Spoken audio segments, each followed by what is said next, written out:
Hi developers, I'm Hussam Dillai, Microsoft MVP. In this video, we'll learn how to create continuous integration in Visual Studio Team Services, VSTS. So we'll create a pipeline that go from getting the source code from our GitHub repository, then it will build the solution in order to generate the DLLs, then it will run the unit tests, and it will finish by deploying the generated application to Azure website. Here I have an ASP.NET sample application and open it in Visual Studio. I have created this web app by going to File, then here I choose a new project and I choose the web template. Here I have chosen for the web ASP.NET web app using the .NET framework. Then I have chosen the web API template and checked the unit test projects that generated this code for me. So here we do have the web API project and also we have tests project. For the web API, it contains the default files that comes with the default template. So here we do have values controller. And values controller implements a simple API controller that returns static values, value 1 and value 2 for the GET web service. And what I have did is that I have defined a new model, call it product, that have ID, name and the price. Then I also generated an MVC model or MVC controller for this model. And this one will connect to a database in order to perform CRUD operations against our model, so it will communicate to the database.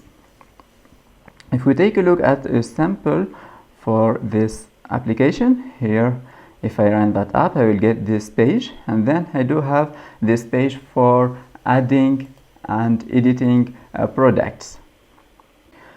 For the test projects, right here we do have the generated tests. Here to test the get method, for example, we are creating a test method, and here we are verifying if that test method returns value 1 and value 2 as it should be for the values, as it returns those two values. Within Visual Studio, we can go and to the solution and say here restore nuget packages. We also can go and to build menu and say here build solution, and what build solution will do, it will try to build all the projects inside the solution, and if the nuget packages are not restored, it will restore them automatically for us. We also can execute or can run all those unit tests. So if I go to the test explorer right here and click run all, then here it will run all my unit tests. Now with CI, with continuous integration in VSTS, we'll try to automate this process. So we'll start from the source code of our application, then we'll restore the nuget packages, build the solution, run the tests, and also we go to publish to Azure, because here I can do publish to Azure from Visual Studio if I go and click publish. So we'll have all those 4 steps automated for us through VSTS. I have, as you see here, my project is hosted on source code manager, and here I'm using GitHub. So here I have all my source code for my tests and my web API project. You can see that here I have this little nice thing that tells me that the build of this project is succeeded. We'll see how we can enable this in Git in this video. So now let's start creating our CI with VSTS. For that, I go to VSTS, and you can go to visualstudio.com, create a new account, then you will be able to upload your projects. And here you need to go and create a new project. So here are the projects that I have previously created. I'll go and create a new project. So I just give it a name, then click create, and the creation will take a few minutes. After that, I have my project ready. Then here I open it an existing project. So for that I get those features and those tasks. And from here you can see that we do have here build and release. So if I go to builds, then in this page I can see that here I do have some of the builds that I have created. Let's start by creating a new build. So here I go to this plus or new button, and from here we do have this window telling us to choose the template that we want for our project. Here we do have multiple templates. If you are building a desktop application, then you might choose this one. If you are building an ASP.NET application and you don't want to deploy to Azure directly, then you might choose this one. For ASP.NET Core applications, we do have a template for that, and a template for Windows UWP projects. Some other templates for Android native applications written in Java, or also for templates that are integrating with Jenkins. Here we'll choose the Azure Web App template, as it is the richer one. So we'll click apply, and from this window I am getting all the steps that will be run in each time I run the CI build. So those steps are, let's say, a process that starts by getting the source code, restoring the nuget packages.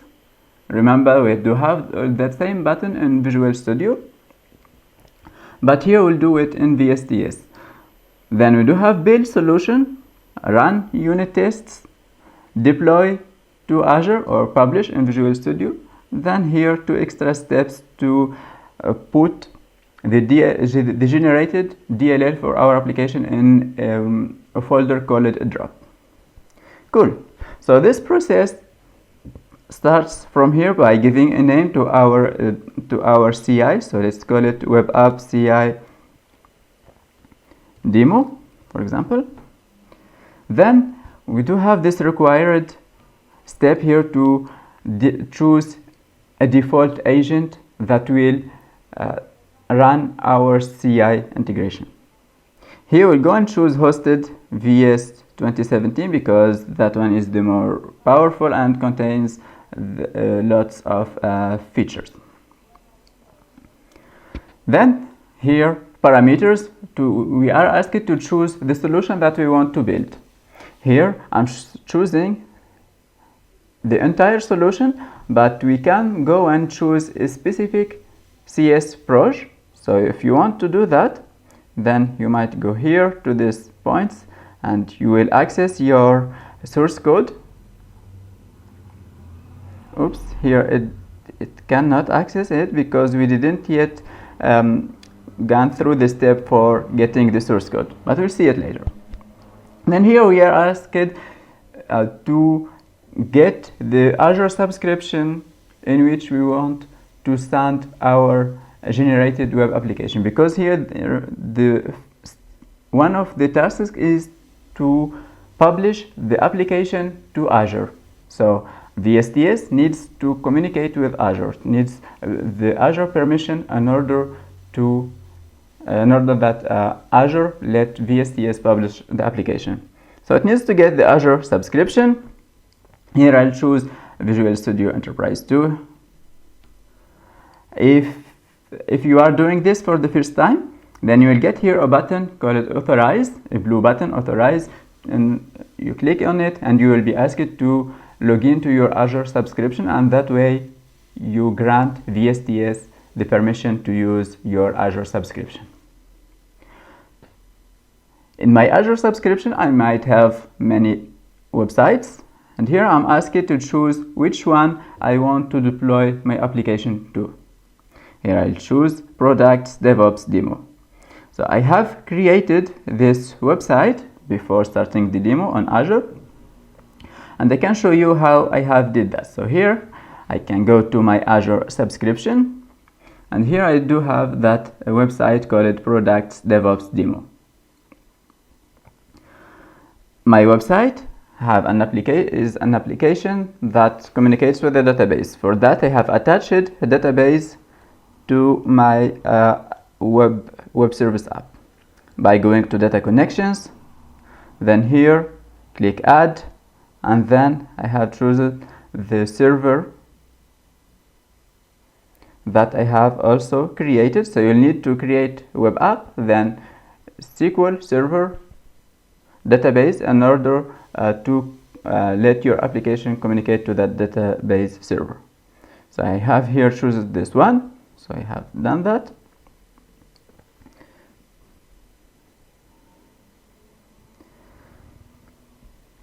And here I'll show you how to create a new web service app. So you go to hit the plus button, then you choose right here web plus mobile, then choose web app. You give your application a name, then you just click create, and that will create the website for you. Then you go and create a database. For that you choose here database, you choose SQL database, you configure those parameters, you give your database a name, then you come back to your website, and then from the data connections you will have to add or to attach your database to your website. Good. You see that here we do have two connection strings. The first one is generated automatically, but the second one we added it's us who add this connection string. We'll go back to this later to show why we have done this.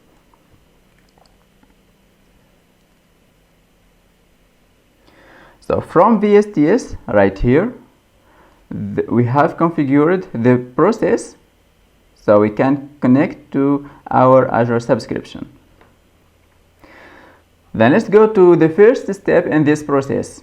We call it task, the first task, which is getting the sources, the application source code. And here I can get it either from VSTS, because in visualstudio.com we can publish my application as I can publish them on GitHub. And with VSTS, my repo will be private. In GitHub, your repo will be public. So because my repo is on GitHub right here, I'll go and say that my repo is on GitHub. So I choose right here GitHub, and it is telling me that I already authorized using GitHub with this VSTS project. But if you already done that, then you will have a button saying authorize GitHub to accept or to communicate with your VSTS, as the same with Azure. In my GitHub, I also have multiple projects, so I'm asked to choose or to pick the right project. And here I'll go and pick the project, which I call it here My Products DevOps. So let's choose the right one, My Products DevOps. Good. In the same project we might also have multiple branches, so I choose the branch, the right one. Here I only have one branch in my GitHub repo, so I choose that one. Then we go here to the second step, which is restoring the nuget packages. In Visual or in GitHub, as in VSTS or any source control manager, we only have the source code, we don't have the nuget packages. So if you take a look here, we don't have the folder called packages, which contains all the DLL for our packages. So we need to restore those packages. VSTS needs to download those packages from nuget.org. So how can VSTS find all those packages? How can it find all the links for these packages?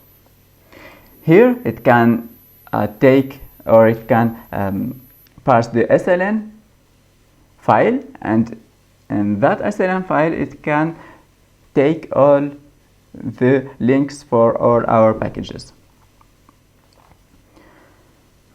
We do have another option here for restoring the packages, which is using the packages.config. We know this file in Visual Studio. So if I go to Visual Studio, in each project, here for our ASP.NET project, we do have this packages.config, which contains all the nuget packages used by this project. So those are the packages referenced right here. So either we specify the path to the packages.config, or we specify the file to SLN. If you want to specify the file or the path to your packages.config, then you might go here and just copy the path to it. So now we have restored the nuget packages, which is equivalent here of saying right click to your solution and restore nuget packages. So it is almost as doing this. The third step here is to build the solution.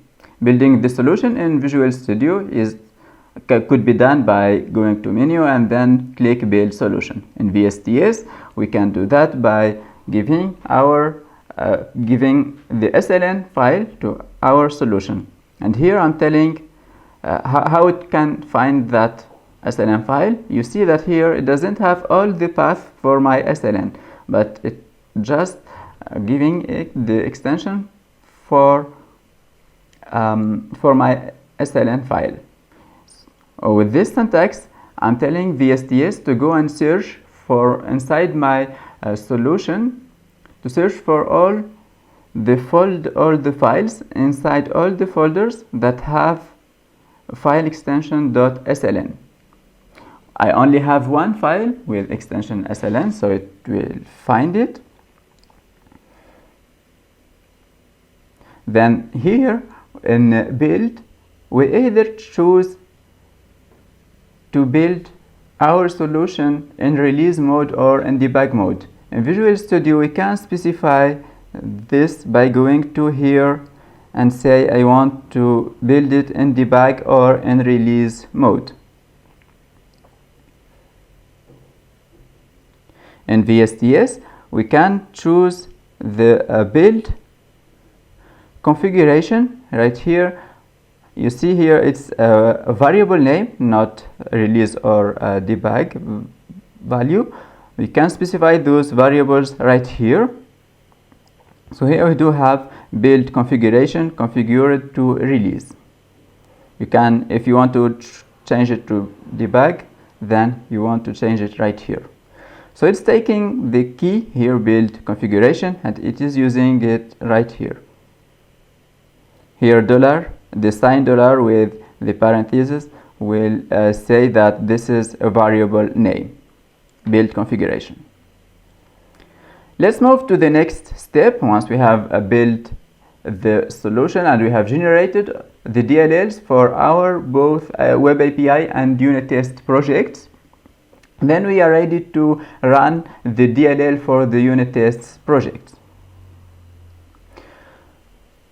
So within the VS test task, we are asked to provide the path to our test project.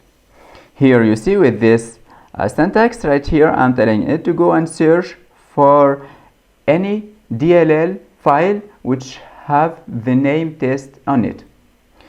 Why it is looking for that? Because by convention we are naming our tests projects with something like unit tests.dll or tests.dll. So it always, our test project always contains the name testing. And if you see in Visual Studio, you can see that convention is also applied right here. So my tests project contains the word tests right here.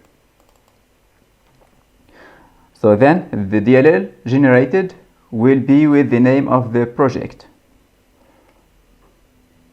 If you are calling your test project something else, then you might, if you are removing the test keyword, then you might go and change that right here. The next step, now that our unit tests are run successfully, then I'm pretty sure that my application doesn't have errors or bugs at some level. So I'm ready to allow my generated application to be published to Azure or to be deployed to Azure. So this is the role of task number 5 here, to publish the application to Azure. So you can see here that we have the parameters already configured because we have configured those in process. So we have provided the connection to our Azure subscription and also provided the connection to our web app created. So here we'll have everything ready for us. An important config here is the package or folder, and here it is the DLL to be published to Azure. To Azure, it's here choosing the zip file which contains our DLL, and it have the path where to find that zip file. Now after that we'll have the 2 extra steps for publishing the symbols path used to debug the application, and to publish the artifact which will publish which is a folder that contains our DLL. All this process is run in an agent, and once that agent finished running this process, it will delete all our files.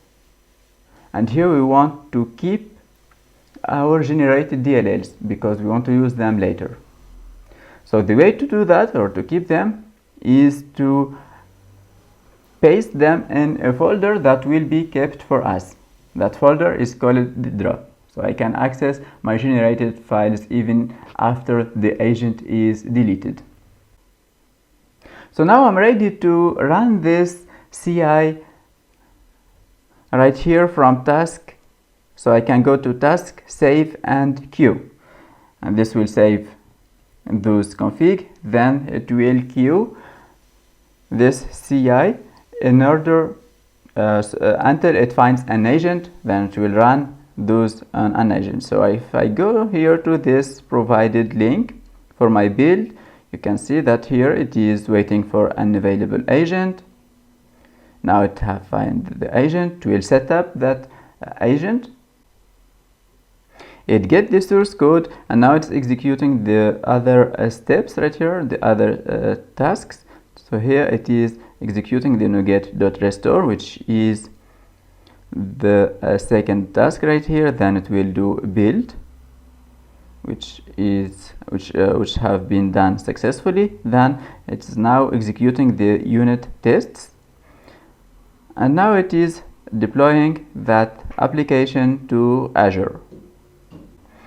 Cool, so we have our build done successfully. Now we can see the results.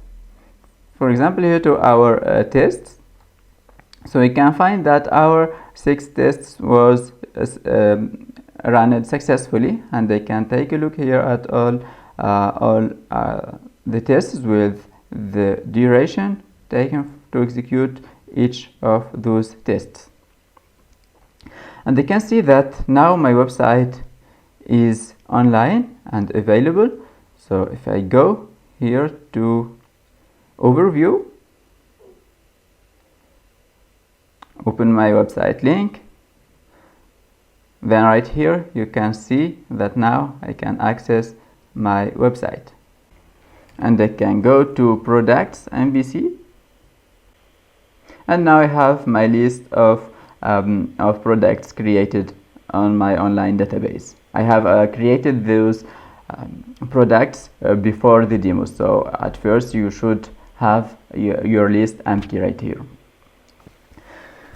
So here I'll go back to an important remark right here where I have said that in data connections, here we do have two connection strings.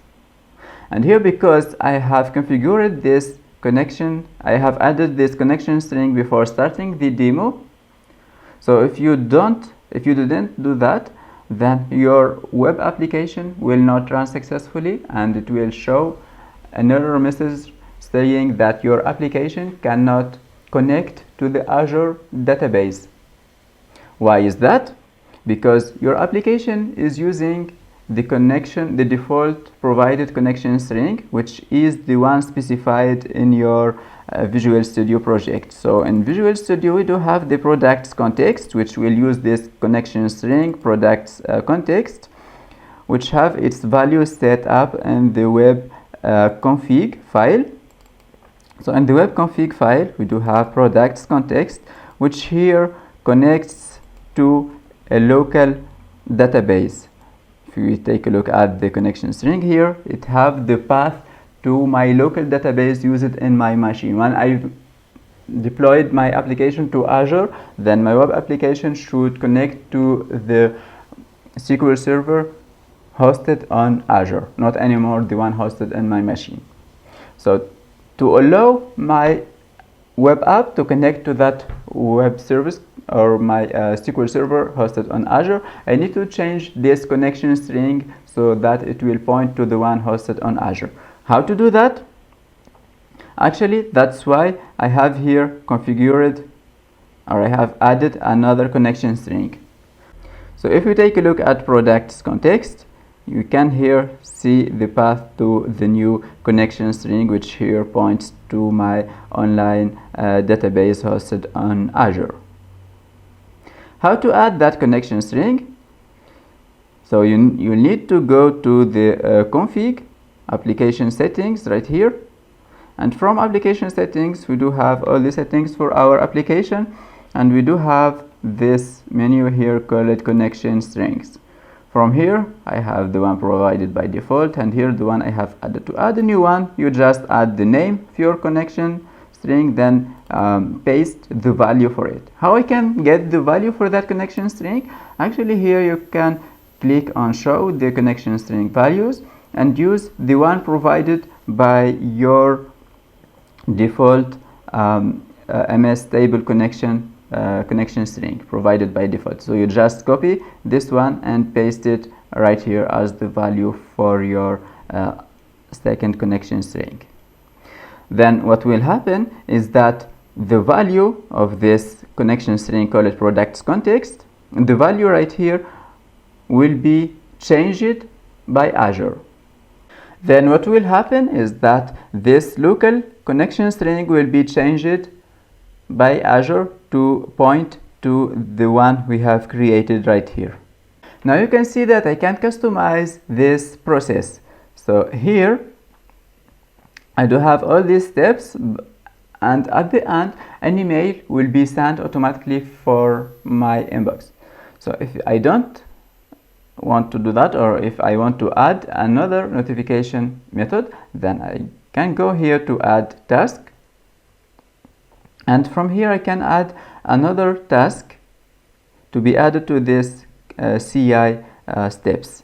So, and here I'll choose post to Slack. So I look for it, post to Slack, it is right here.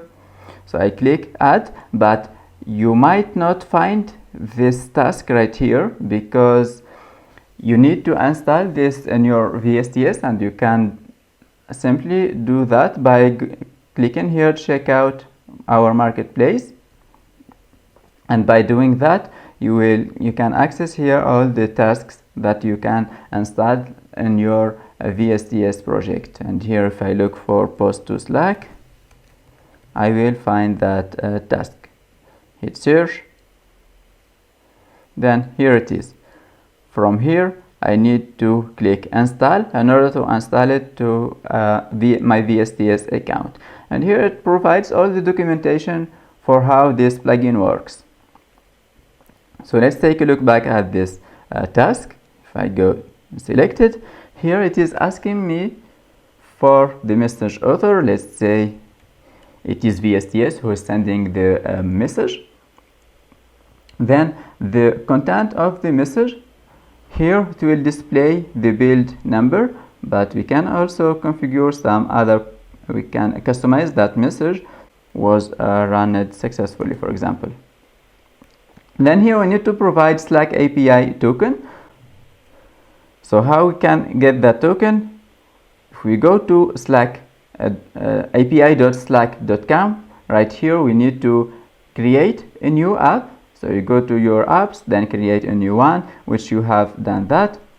You will go to your application, then go to OAuth and permissions, select this menu. Then you will have this OAuth access token. With that, what you will need to do is to provide the permissions scopes for your Slack app.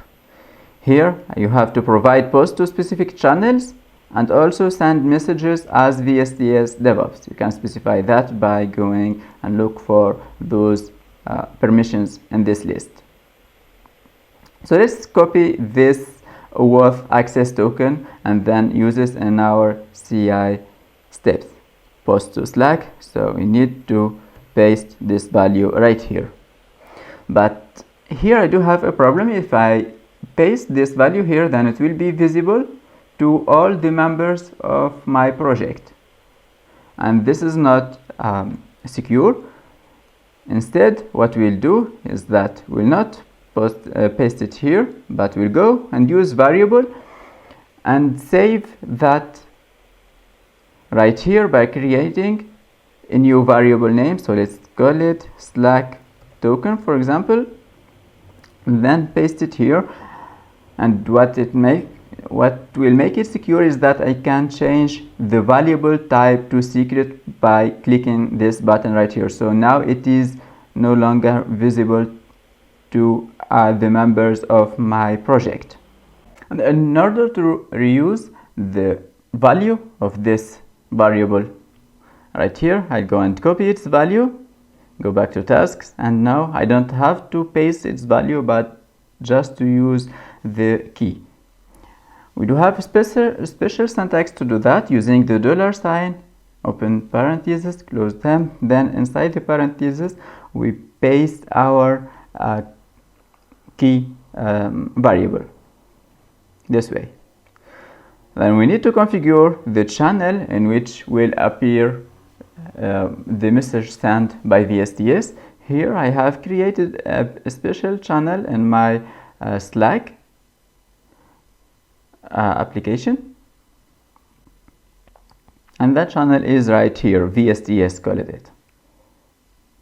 So that message about the build successful will be sent to that specific channel. I can also specify an icon if I want. So this is done successfully. Now I can go and say save, and this will add this task to all those previously created tasks. Now if I want to rebuild this CI, then I need to click the save and the queue button, or to click here queue button in order to rebuild it again. But we do have a cool option for the triggers right here, call it continuous integration. So I can enable continuous integration, and here what it will do is that in every time I'm committing a new code, the continuous integration will be triggered automatically for us. So if I do save that, and now I come back to Visual Studio and make some change. So here let's go, for example, to our views. Let's go to the shared one. Let's go to layout and change the default text for the index, and change here DevOps with ASP.NET and VSTS. Let's say DevOps/CI with ASP.NET and VSTS. Right click the solution, commit, and say here a new commit, for example. Commit all and push, click yes. If I go to my builds, open that window, then here you can see that there is a build in progress for this task. So if I open that, then you can see here I do have that task is currently executing. So it was triggered automatically for us by committing a new commit. Once the build was succeeded, now I can go to VSTS and I can see that here I have received that message, hey, the app with the version number was run successfully, and I can get that in my VSTS channel. Now let's add another point here. In GitHub I showed you this badge right here that shows if your build was succeeded or not. So you can use this badge in your GitHub or any website. So how we can create this badge? Here, if I go back to the definition, I can go to options, and from here I do have this option for enabling the badge enabled. So I check that, then I save the config. Once it's saved, now it generates this URL for me, which I can use in order to display that badge in any website I want. So I can create a source image for that badge. So then it will be displayed right here. I hope this video was helpful for you, and thank you.